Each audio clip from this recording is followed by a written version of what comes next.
Hi, friends. I'm going to talk about bilingualism today. Why is it important for us to consider the use of bilingualism in the second language education? Most of us who are trainers or teachers for a long time, we would like to ask this very particular question.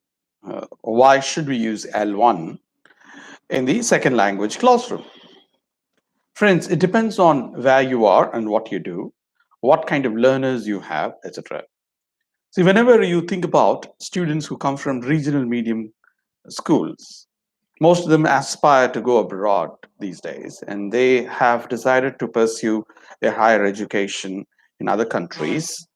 And they would like to do their competitive examinations, such as IELTS or TOEFL or GRE, these international certifications in English, or sometimes the civil service examinations or UPSC examination or TNPSC examination or bank examination, etc. Please keep in mind for all these international certifications in English or for these competitive exams in English, they will have to really work on their basics of grammar, vocabulary building, discourse management, and above all, they have to work on their accent as well. Today, English has become one of the most uh, important languages on the earth because even within this country, within India, wherever we travel, we communicate most of the time in English. So it is one of the most important link languages that we have today in this country.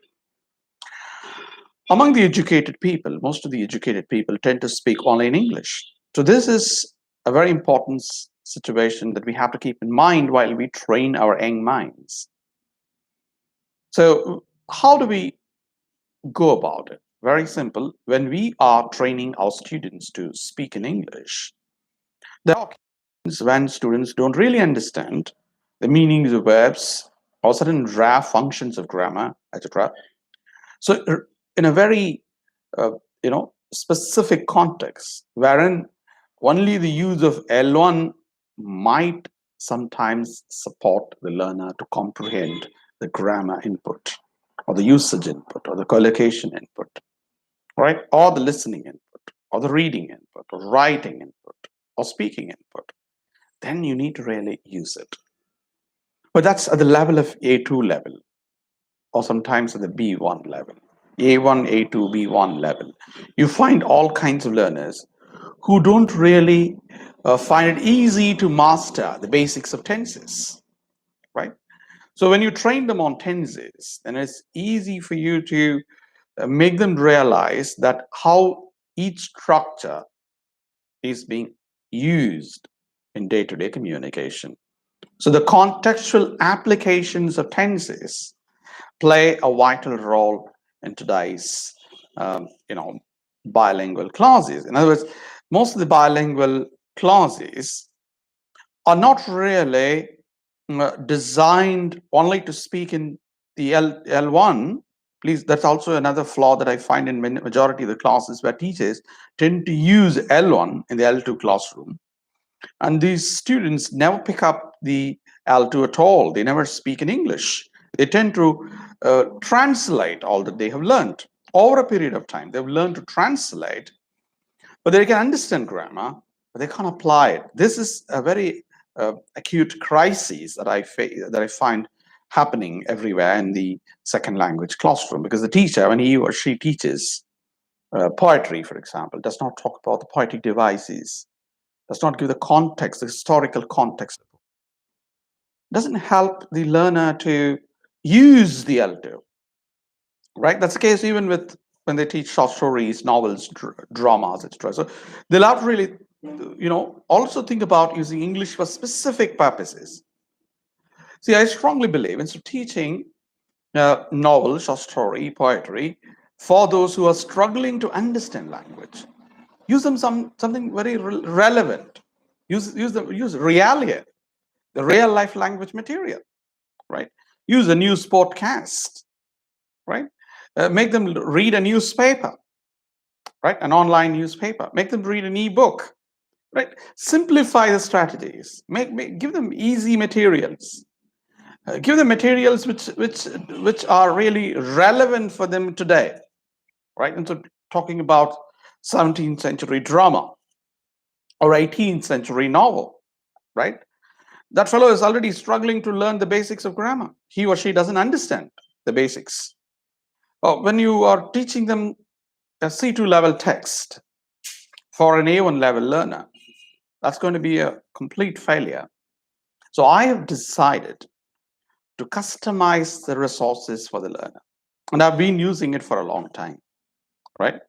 Though I've used some best materials available from the Cambridge University Press, such as Essential English Grammar by Raymond Murphy, which is my most favorite book, which I make use of quite often for my students to understand the basics of grammar. But I do customize it. How do I do it? I try to make sure minimum input and maximum practice. This is one of the best practices that I make use of on a day-to-day basis, and I make them learn it, apply it, and I want them to narrate stories of themselves or talk about themselves using simple present tense or simple past tense or simple future tense, or combine all the three. First, ask them to talk only using simple present tense active voice. And then slowly I introduce them to simple past active voice, then simple future active voice, then present continuous active voice, or past continuous active voice, or future continuous active voice.